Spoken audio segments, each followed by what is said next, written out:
Welcome, everybody. Good morning, and welcome to the Farm Human Resources and Employee Management webinar series. Today's webinar is all about the cost of farm labor. My name is Kelly Henwood, and I'm with Washington State University Extension and the Regional Small Farms Program. I work in Clallam, Jefferson, and Kitsap counties. Thank you so much to grant funding from the USDA Rural Business Development Program. This free webinar series is part one of ongoing educational webinars and workshop opportunities, all about farm human resources and employee management. The target audience for this webinar series are farmers who have not yet or just started hiring farm labor and farm employees. So a little Zoom housekeeping. This webinar is being recorded and will be available for viewing on not only our Small Farms YouTube channel, but as well as our WSU Extension website. We're also creating a list of links and resources that will accompany this webinar and will be emailed to all registrants after the series is completed after today. An evaluation will also be emailed to everybody. We'd really love to hear your feedback.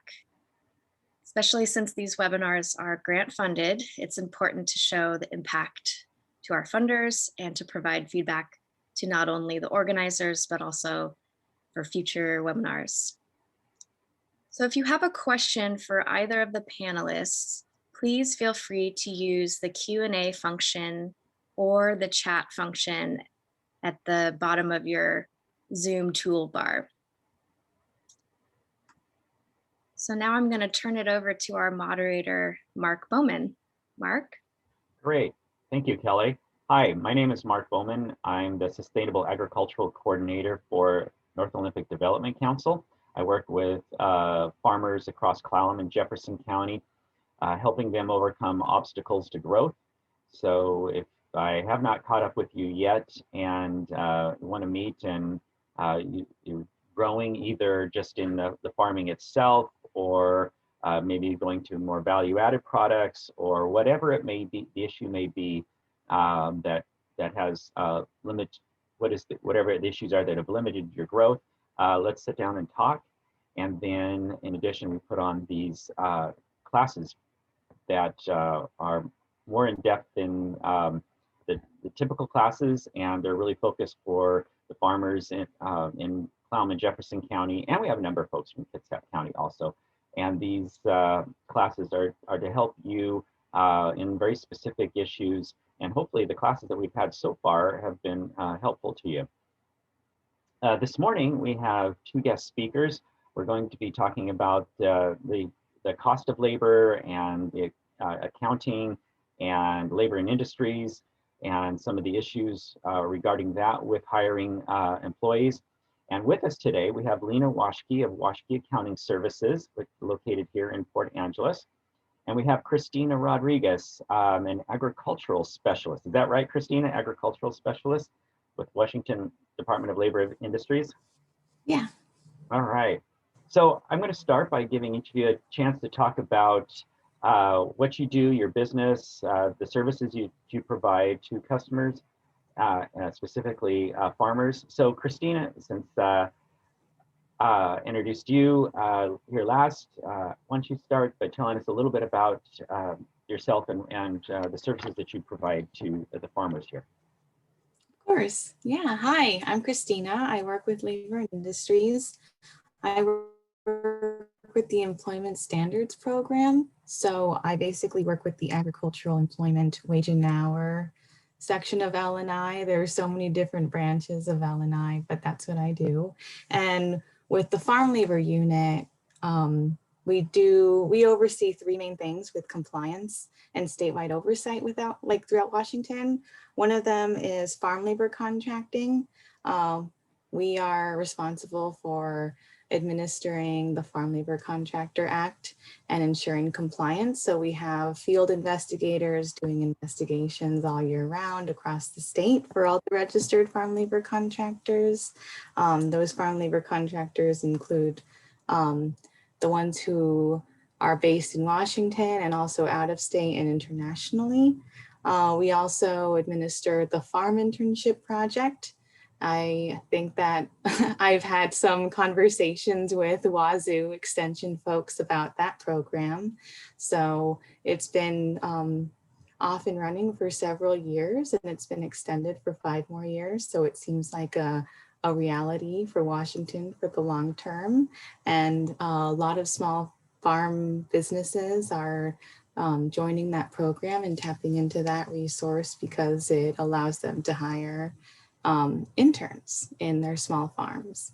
And we also do general agricultural wage and hour compliance. And with all of that, we do a lot of education and outreach. With COVID, we use a lot of technological means for outreach, such as this event. Thank you so much for hosting it. But also we make sure that we're out on the field for any outreach opportunities, getting to the workers and getting to the interns as well. So different populations to serve. And also, I will say I really commend you all for being really wonderful with hosting webinars and making sure that even during the pandemic, we can use technology to make sure that education's out there. And I commend you all for that. So that's a little bit about me. Great. All right, Lena. Well, thank you for the invitation to speak today. I have an accounting office here in Port Angeles, and we work with a variety of clients dealing with all kinds of issues, payroll taxes being one of the big ones. So I look forward to your questions and hopefully am able to provide you with some input that can help you in getting your employees started and understanding the costs associated with having employees. So with that, let's get started. Yes. All right. So the first question, and it's a separate question than number 2. The first question is, what information does an employer need to gather and have on hand and keep on hand in their files as from applicants that become new hires?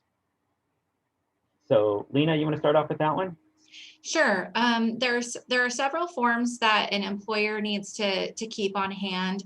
I typically like to recommend that my businesses have a general employee information sheet. This would have the employee's contact information. You might want to have some health history on there if appropriate, should there be some sort of accident at the on the job site. It's nice to have that also with an emergency contact. I have a template that I can provide later. Also, you'll need to have a form W-4 that the employee would complete, and this is helping with determining the tax, how their tax withholdings will be calculated. An I-9 form is required, and this indicate on the I-9 form, it indicates that they're legal to work in the United States. And those are all things that need to be retained.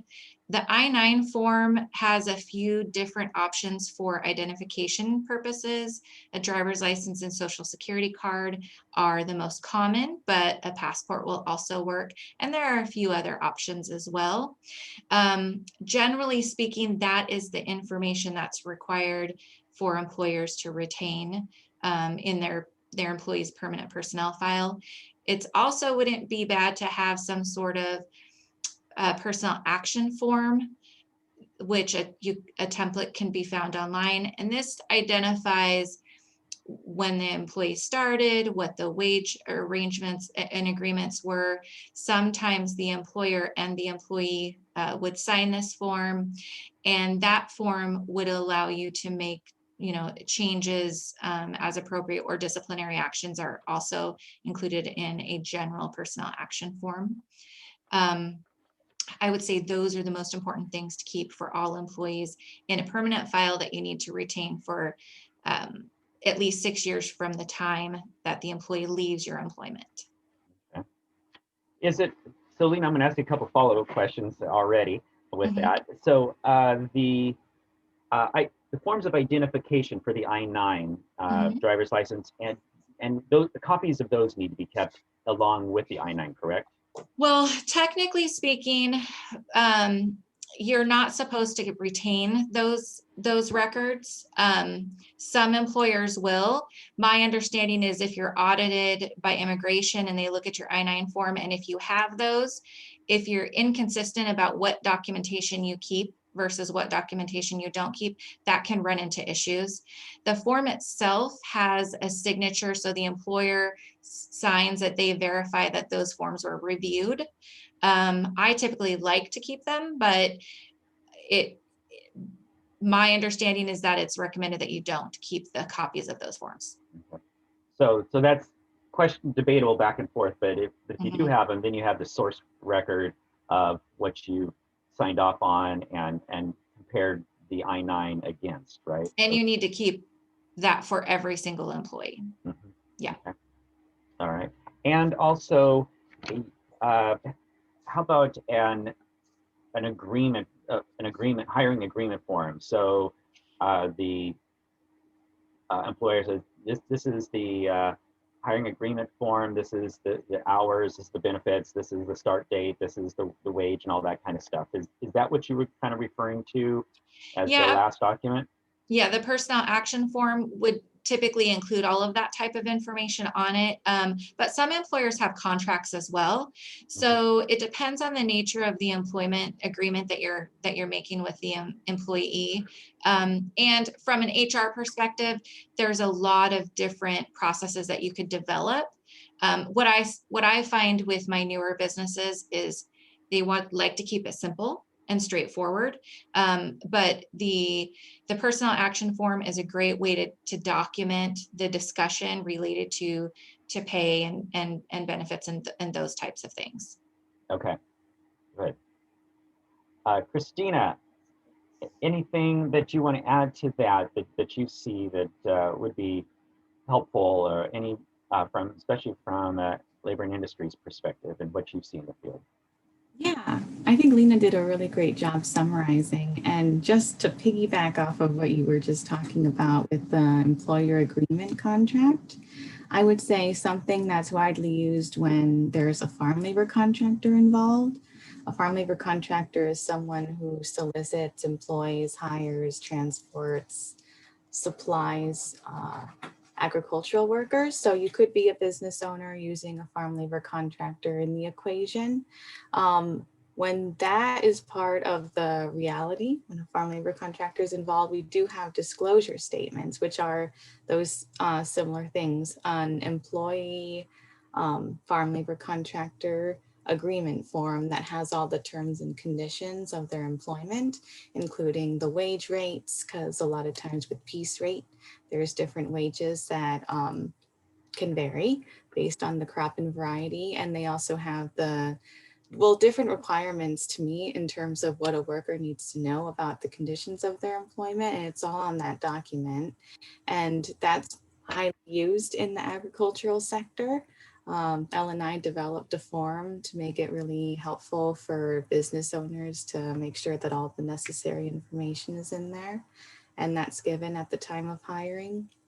I also wanted to say that one thing I will send you all as a resource is it's an administrative policy that we have with L&I. It's called Record Keeping and Access to Payroll Records for Agricultural Employment. That's a very helpful resource that explains everything that agricultural employers need to comply with on the record keeping angle for agricultural employment. There's a 3-year retention period because there's a lot of piece rate wages.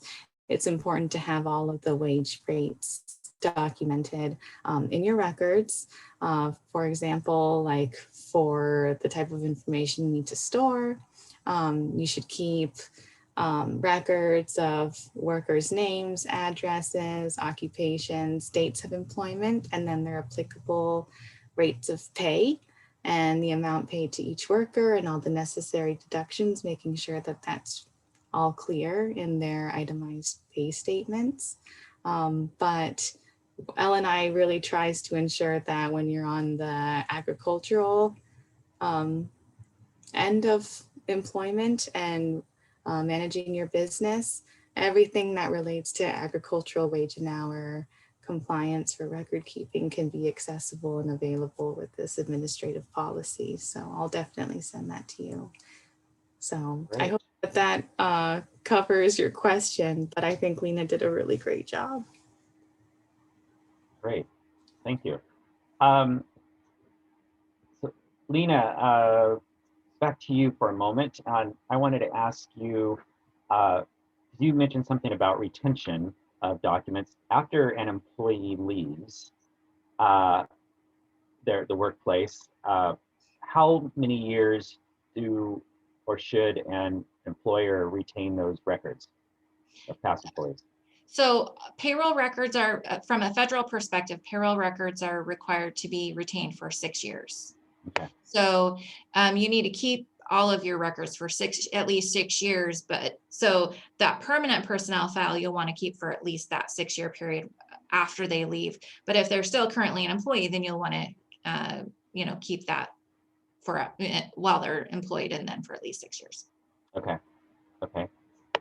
On the second question, as a payroll manager or somebody who does the payroll work for these for the farmers and businesses, what information do you need from the employee and the employer to set up a new hire in payroll services? So what employee information do you need from the employer to set it up? So the forms that I indicated, the I-9 and the W-4 form have most of the information required. And then of course, the other issue that needs to be established is the pay record. So to get an employee set up, that information that I indicated earlier is sufficient information to get them set up in the payroll system. And then also one thing that I haven't mentioned yet, but is required once you have a new hire, is to report that new hire to Dshs. There's a Dshs new hire reporting process that needs to be completed within 20 days of hire. And so that would be one thing that is important for employers to understand. And as you're setting up new hires, some sort of time card system or payroll tracking system needs to be maintained, and every business has a little bit different methodology related to that. So once it's time to prepare the payroll, then we would also need the payroll information, the hours worked, the rates of pay for that period, or the payment type, whether it's per bundle or per bushel, or however the payroll is established in the contract, as Christina mentioned. Okay. And then once they're an existing employee, if there's a pay rate change, or maybe there's a pay rate change at the end of a period of, I don't know what it's, not a internship, but as a Probationary period. Probationary period. Thank you. Mm-hmm. Yeah. So those rate changes need to be given to you as a written form, also that there's an agreement of the rate change, pay change between an employer and employee. And that personnel action form that I mentioned, that is one way to document a rate change. And it's important to keep that information in the employee's permanent personnel file. So typically I like to have a permanent personnel file, which has all of the documentation that we've talked about thus far, and then a separate payroll file to keep the time card with the payroll, the pay stub. I would imagine that most people are using an electronic system to calculate payroll and actually prepare the payroll, or they're using a payroll service provider to do that for them. And so the permanent personnel information is, I typically like to maintain that separately from the actual payroll record itself. And Okay. for audit purposes, whether it's L&I, Employment Security, IRS, any of those taxing agencies are going to want to see all of that information should there be an audit. Okay, great. Christina, any adding on any information there from your perspective?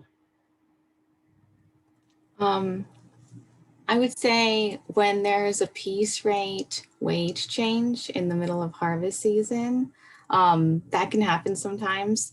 Oftentimes we do encourage farmers to look at their previous harvest season's wage rates and try and see based on their predictions and their best ability to predict this incoming harvest season, given the economy, given inflation, given how their production will be, to have the most accurate rates as possible to prevent changing the piece rate wages in the middle of harvest season. But because of seasonality and the nature of, well, working with Mother Nature, that happens. And when that happens, we just make sure that the workers are aware of what changes happen with the piece rate wages and earnings. And a lot of times there's this document along with the disclosure statement that's provided to workers about their piece rate wages. When there's an adjustment, they're provided the updated wages in a document, and it's always helpful to make sure that that's presented in the language of their preference, English or Spanish. Okay. So we're going to. May I ask a question real quick? Sure. Yeah. Go ahead. So Lena. Christina, my question for you is, what are you seeing is the most common way for agricultural businesses to track hours? Because if an employee is paid on a piece rate method, I believe L&I is still paid on an hours worked. Is that correct, or is there a different calculation? And what's the most effective manner that you've seen for employers to track those hours for employees that worked? Yeah, so it's still really helpful to keep track of the hours. Well, one, because it's the law, but two, because we have this scenario in agriculture where if you're paid piece rate, if those piece rate earnings don't equal to the minimum wage, then the default is the minimum wage. It's usually whichever is greater. So when you're looking at the work week and you're looking at all the time spent doing piece rate work, and then the time spent with paid rest periods, which is a flat minimum wage rate. Once you do those calculations, it's always helpful to have really detailed records of hours worked to ensure that, well, hours are compensated if the default is minimum wage. So are you seeing time cards, like with a time clock? Is that what you're typically seeing? Mm-hmm. Yeah. Okay. And other things I've, in talking with other L&I auditors and things of that nature, sometimes a calendar will work. It's always a great idea to have your employee sign their time card, and on the time card, it would be good to include the hours worked in addition to the piece count if they're being paid by piece count. So for the employer, the best the best way to track the hours and have the justification for the hours that are being calculated is to have the employee actually sign their time card that indicates that they approve or agree with the number of hours that they're getting paid in the piece rate and how many hours they worked. Yeah, that would help for ensuring accuracy. And also, I always tell people, employers and businesses and farm labor contractors, that the more detailed you are with when there was a meal period, when there was a paid rest period, that helps you for any context when you have a regularly scheduled audit, because keeping track of that will ensure that you are adhering to the regulations, because with agricultural employment, it's a little different than non-agricultural employment in terms of how much time is spent for a meal period. A meal period's after every five hours worked, and it must be for 30 minutes, and that's unpaid. And then with periods, those are at least 10 minutes within a 4-hour period of work. And that must be paid because of a Supreme Court case decision with Sakuma. So the more you are detailed in your payroll records and your record keeping, and you can have employers have employees sign their timesheets every day, that would be helpful. Great. That's good to know. So keeping detailed records. So Lena, I'm going to go back to you because I'll follow up on a question, something you mentioned already, and this was a question that's been asked. Speak again to the DSHS report of new hires. What is it? What are they looking for? What this is new to at least a few of us, I'll say. So tell us more about that. So it's really a simple process for reporting an employee via the DSHS new hire reporting. Most businesses probably already have a Secure Access Washington account, and through the Secure Access Washington login, you can set up a DSHS portal. And in the portal, basically DSHS wants to know the name, address, I think social security number, date of birth, and the date of hire. And essentially, what this is doing is reporting to them that this employee has started working for you, and it's to keep track of any employees that potentially might have garnishments through DSHS. I see that they're in the question. One of the questions is regarding hiring minors. And it was along with the DSHS new hire reporting. Minors are good from an agricultural standpoint. I think Christina can probably address that a little bit more thoroughly. But there are many minors that work in their agricultural business.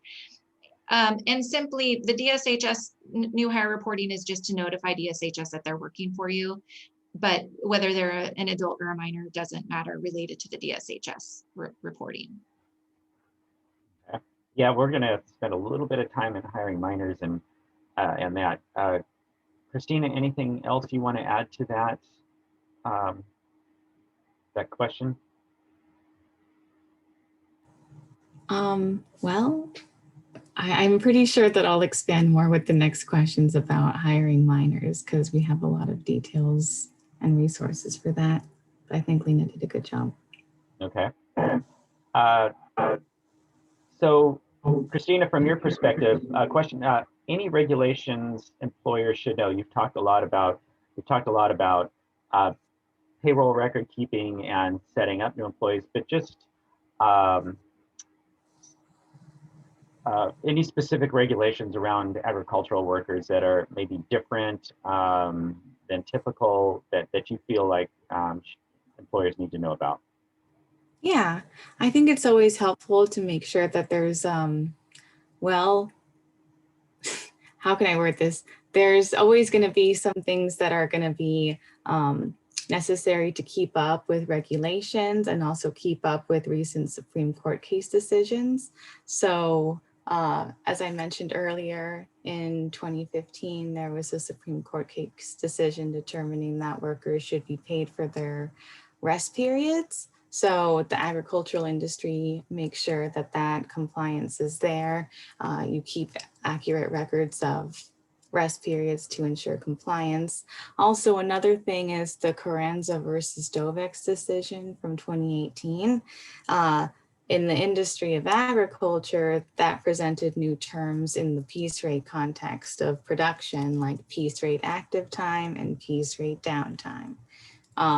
So it's really helpful to keep track and to compensate workers for their time spent producing for piece rate production, but also piece rate downtime is this concept that's introduced where what happens when a worker is doing something that relates to their job in performing piece rate activities and duties, but isn't necessarily picking. So for example, if there's mandated training to attend, that should be paid at least minimum wage. It's not necessarily anything that is associated to production, but is something that should be compensated to the worker, at least the minimum wage or the agreed upon wage.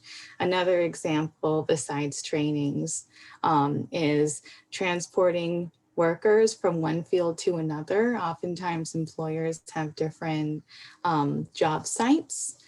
related to agricultural production. So if there is a period of transporting the workers from one orchard to another, and that could take 45 minutes, for example, those 45 minutes should be compensated. Another example is the details of getting all the tools from the shed over to a field, for example, like an orchard ladder, that should be compensated as well because it's necessary work and activity that relates to their duties, but there's no way to compensate that in a scenario where it's production because it's getting equipment out. So there's always those details that I just always encourage, and we're always happy to provide educational outreach opportunities to make sure that, well, the evolving nature of agriculture is clear to the agricultural industry, but keeping up with regulations like that is always helpful. We're always developing policies to update, to update the reality and the industry standards.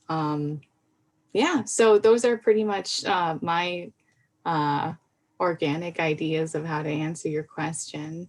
Okay, great. Lena. If I may add just one thing. One thing that we haven't touched on, which could potentially be an issue for some of our agricultural businesses, is a salaried method of wages. So sometimes you might have a farm manager or something like that that is getting paid on a salary basis as opposed to an hourly or some other methodology. And one thing that it made me think of is there are some new developments related to a minimum wage for salaried employees. And I think part of that is still in discussion. And I'm not sure if Christina has any information on the minimum wage requirements related to salaried employees, but that is another consideration to be aware of when thinking about hiring maybe a manager or something that might be on a salaried basis. Yeah, that's a good point. I'm glad you brought that up. So that would be related to the EAP rules, Executive Administrative Professional rules with minimum wage and salaries. And so there are different methods and criteria to determine if you meet that requirement. And L&I, if you have any questions, you can always call L&I and you can explain the circumstances of what your employee does and the terms of their employment. And then they can help you determine whether that exemption would be a reality or not. Okay, so that's a lot of information, right? And which is great. And there's going to be links and opportunities for people to find this information available to them after this.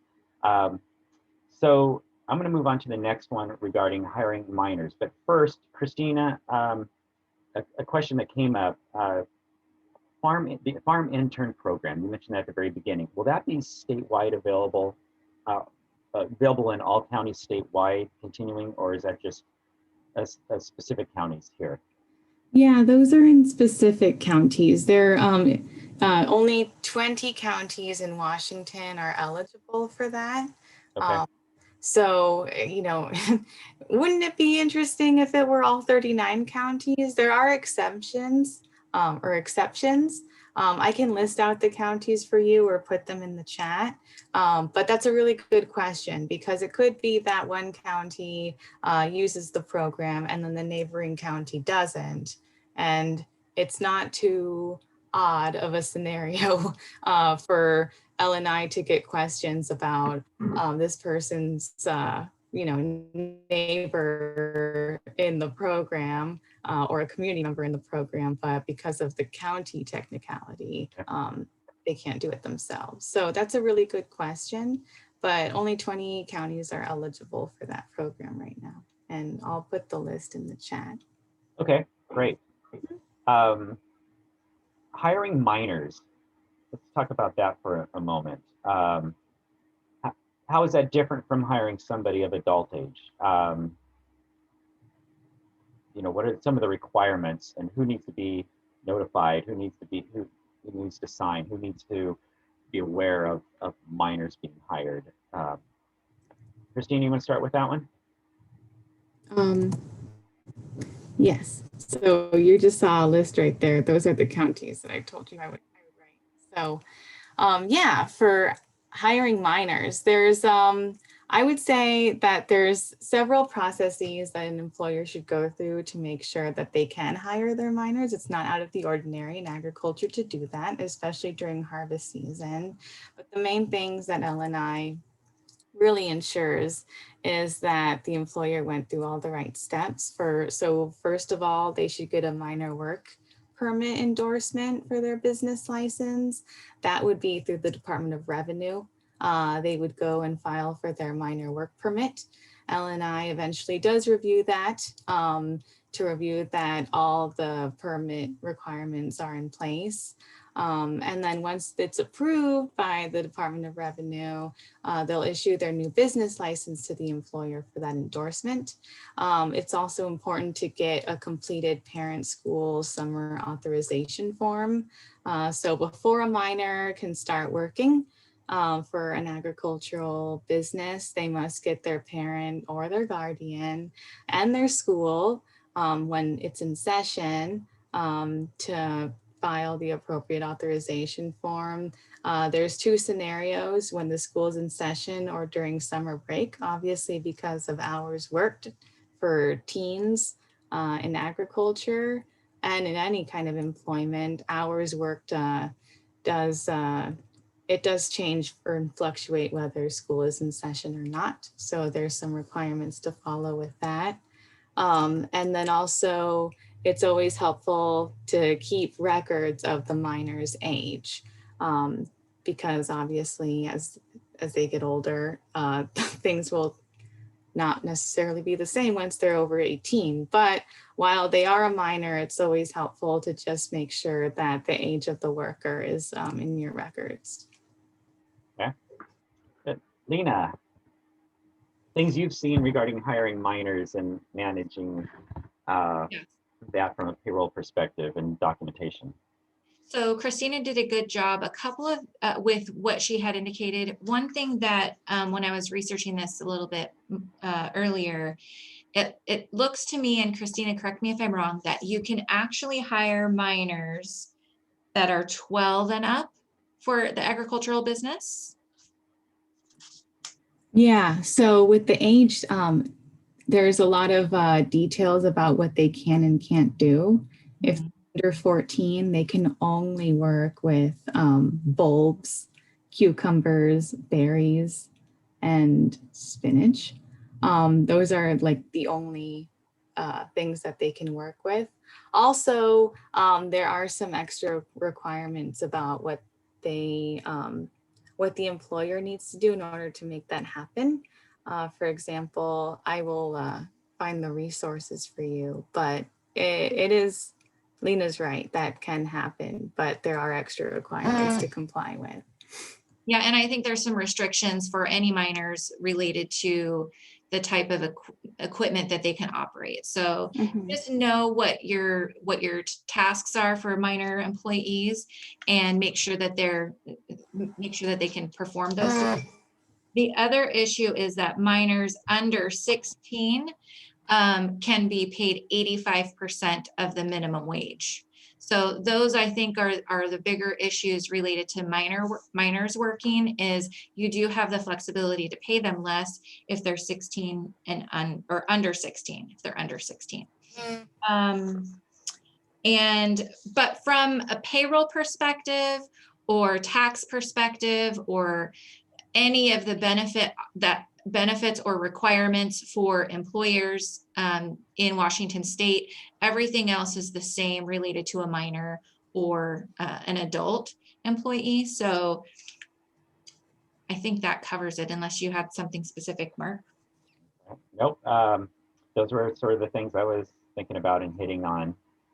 Christina, from an L&I lens, what from your perspective, what are employers not doing right, or what do you see as them not being in compliance with state labor laws? What are the big ones that you notice or see frequently? That's a good question. What's the most common one?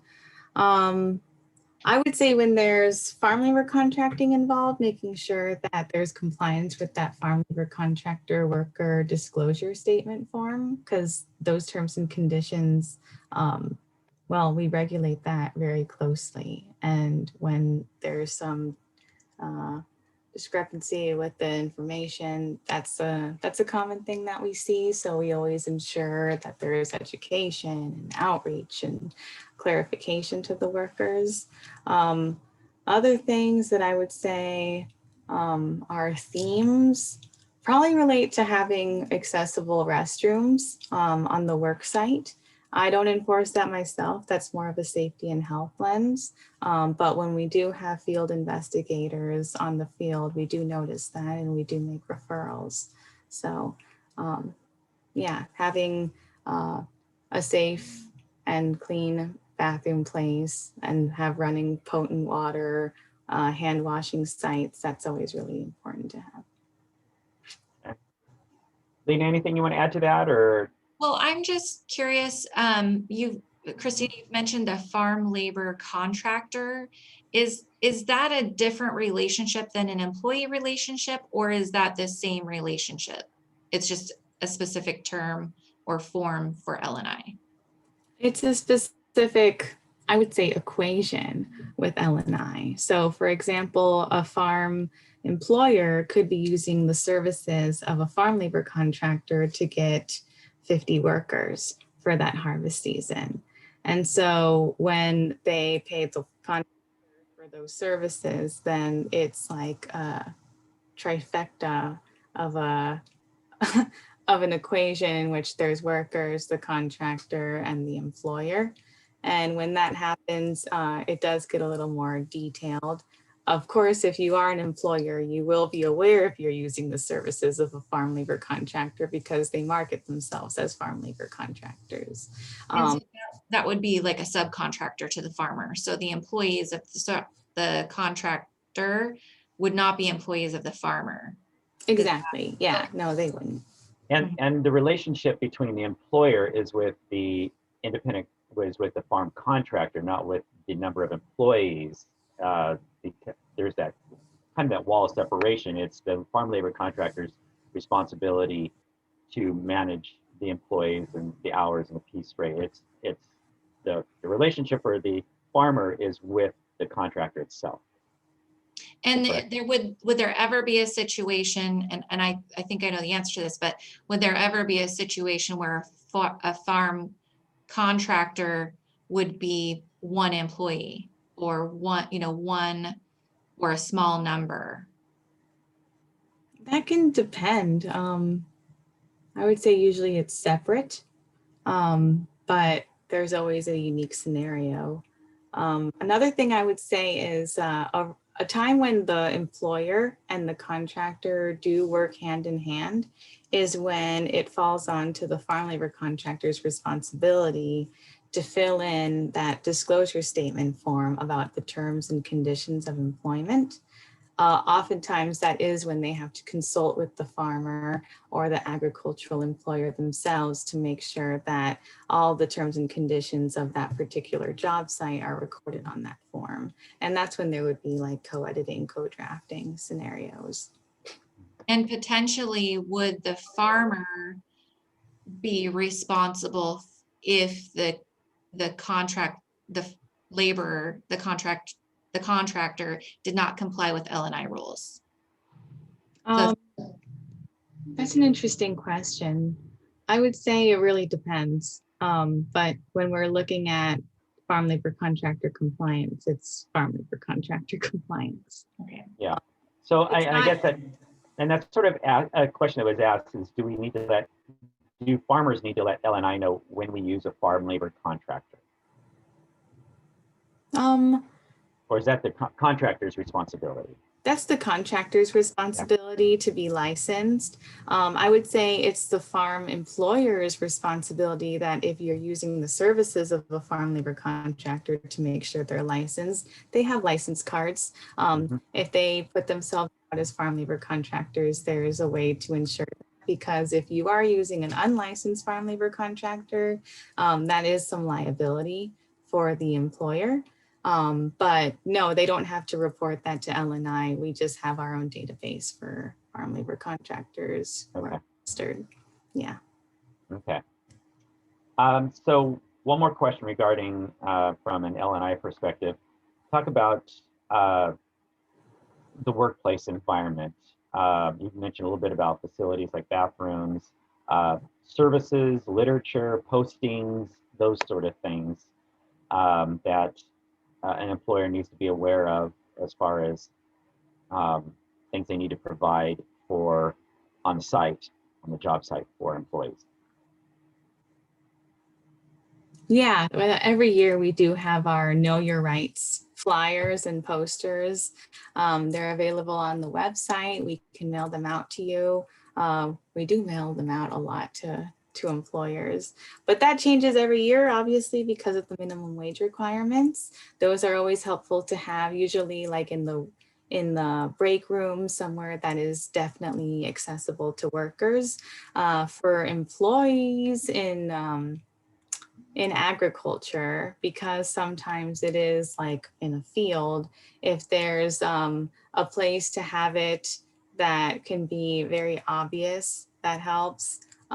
If there's a lot of farm labor contracting involved, having it in the glove compartment of the transportation vehicle is key, somewhere where it's always accessible, just to ensure that that's out there. Okay. Yeah, I'm glad you mentioned that, because there are several required employer posters. So when you're a new employer, there's a whole list. L&I has I believe L&I has the list of all of the employer posters that an employer is required to have. And sometimes what my clients will do is put it in a binder and keep it in the vehicle, or if there's no general location for break periods and that kind of thing. So it is important to make sure you have all of the posters that are required. L&I has several that are required, but other taxing agencies and the federal government have other required employer posters that should be available to the employees. Good. Okay, next question that I have for you. What are some of the high-risk activities that employees do in agriculture that pose a higher risk and that you see frequently issues or injuries or those sort of things with? Anybody want to tackle that question? Christina, do you have, from an L&I perspective, is there some things that you see repetitively are bigger issues, high-risk activities? Yeah, those are like the endless lists that make up our small talk for sure. So I would say there is always like the reality of using orchard ladders and the safety with that. Tractors, using the ROPS, there can always be rollover scenarios that relate to safety. A lot of pesticide realities, pesticide drift, pesticide exposure, required personal protective equipment when using pesticides. There's a lot of requirements that an employer has to follow for that. One thing I would say is the Division of Occupational Safety and Health within L&I. They have this fascinating program that is called WSHA 10, and it is 10 free hours of training for employers and workers to get, well, basically this accessible, hands-on, popular education, training services to go over the main hazards in agriculture. And L&I provides those trainings free. And I've done it myself. I took it with contractors, I took it with employers. I would say it's a very helpful program that really does highlight how L&I is trying to basically bring to light what are the main issues and hazards in agriculture? How can we train the industry? And how can we make sure that that information is accessible? And even during COVID, it's out there. So I do recommend that if you are interested in receiving a training on that, to seek it out through LNI. I will send it to Kelly as a resource. Yeah, send that to Kelly. But yeah, the That'll be list good. is extensive. So, okay. Yes, send the I link. can't I think say that'd be which really one's helpful. the most common one. Yeah, Okay, cool. yeah, I think that'd be really helpful to have that link. The final question I have, and if there's questions from the participants here, go ahead and post some of those questions that you may have that we can follow up on. The other question I have, and Lena, I'll have you start with this one. What are some reasonably priced benefits that employers could provide to employees? Yes, there are a lot of different options available, and some of them are fairly low cost, but make your employees feel really good about working for you. Medical insurance is typically one of the higher cost items, and going with a group policy can, in today's environment related to health insurance, is a little bit lower cost. So usually I'm seeing $300 to $500 to $700 per employee per month. For dental coverage is between $40 and $60 per month per employee. Vision coverage is $5 to $10 per month per employee. You can also get life insurance and accidental death policies, short-term disability, and long-term disability coverage. Although, because of Washington State's new paid family medical leave, a short-term disability policy may not make too much sense because it's covered through the state. If somebody does get in, well, if somebody has a health issue that isn't work related, if it's work related, it would be an LNI coverage. And those run $10 to $20 per month for each of those. An employee assistance program is a great program to offer. Usually if you have a health insurance plan, the employee assistance program is included in that. If you're doing life and accidental death and maybe a short-term disability policy grouped together, then you can probably add it in an employee assistance program. I won't talk about what that really is, but you can look up an employee assistance program if you're interested in it. And then there is critical illness, accident, hospital indemnity coverage, something like AFLAC, things like that you could offer. A simple IRA is a really good benefit for both the employer and the employees, and it's pretty low cost to the employer. There's no cost to have a simple IRA. There may be some limitations depending on how many employees you have, and if you're seasonal in nature, it may not make sense to set one up. But those are there's no cost to have a simple IRA other than if you're going to do some employer matching. The maximum match is 3% of the wages. And typically I recommend that employers only match if the employee contributes. So if the employee contributes to their IRA, their simple IRA, then the employer would also match that, or could match that. It's not a requirement. So those are some varied options, and some of them are pretty low cost per month, but give a lot of added benefit to your employee base. And with an IRA, an accounting service like yours that does human resources, do you have options available to you, or does the employer need to go seek out a potential IRA? So what I find is most effective is for the employer to engage with a financial investment firm. And there's a lot of different options available. Edward Jones, D.A. Davidson locally. Any of those financial investment companies can do that. Also, if you're savvy with that type of system, there's online firms, T. Rowe Price. All of those can set up a simple IRA for you. but it's nice for the employer to make those contributions to only one company. So that would be my recommendation. Usually I connect them with one of the local investment advisors, financial investment advisors here to get that set up. But your payroll company will have to work very closely with them to make the monthly contributions and things of that nature. Great. We're doing really well on time. Christina, any closing thoughts that you might have? Anything that we didn't mention we need to follow up on? Any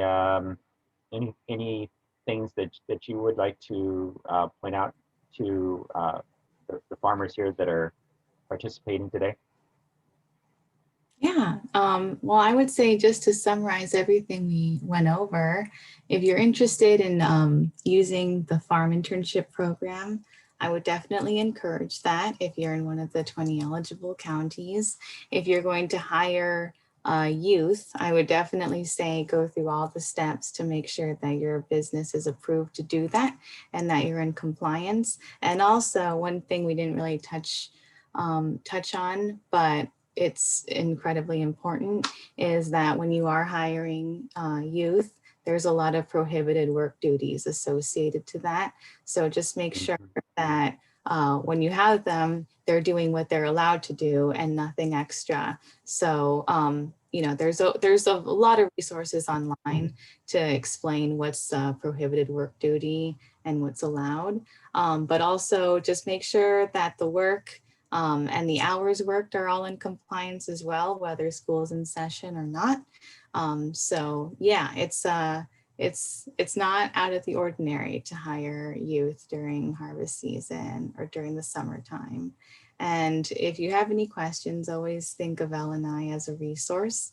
And as I mentioned earlier, when it comes to safety and health, there are trainings available for employers to use. So yeah. Good. Thank you, Christina. Lena, how about you? Anything we haven't covered or need to be more aware of? The only thing that I would touch base on is the payroll tax component to hiring employees. And we don't have a whole lot of time to review that, but there are a lot of, when hiring an employee, there are a lot of employer paid taxes. And so I did work up a brief calculation, and I would estimate that as an agricultural employee, if you pay minimum wage, which is currently $13.69 per hour, the added payroll tax cost to the employer will probably be between $3 and $5 more per hour. So just be expecting, you know, be aware that there are several employer paid taxes. And there's a lot of payroll deductions that are currently happening with employees, and more will be coming. So when you're ready to take on hiring employees and paying payroll, just be aware that there are going to be some logistics that will need to be worked through as far as the payroll preparation for the employee. And I do recommend that employers set up a separate tax savings account so that as payroll calculations are being made and payroll is being processed, that those taxes that you're going to be liable for as an employer are set aside into a savings account so that you have the funds to pay them when they come due. Those are the biggest issues I've seen with the businesses I've worked for related to hiring employees, is not properly planning for the tax component when it comes time to pay those taxes. And is that a service that you provide also, as covering all the federal and state taxes as part of your services? Yes, that's what we do here. A lot of what we're doing in my office is payroll preparation, calculating the payroll taxes, making, you know, submitting the tax returns, and working with our clients to ensure they're set up for success. Mm-hmm.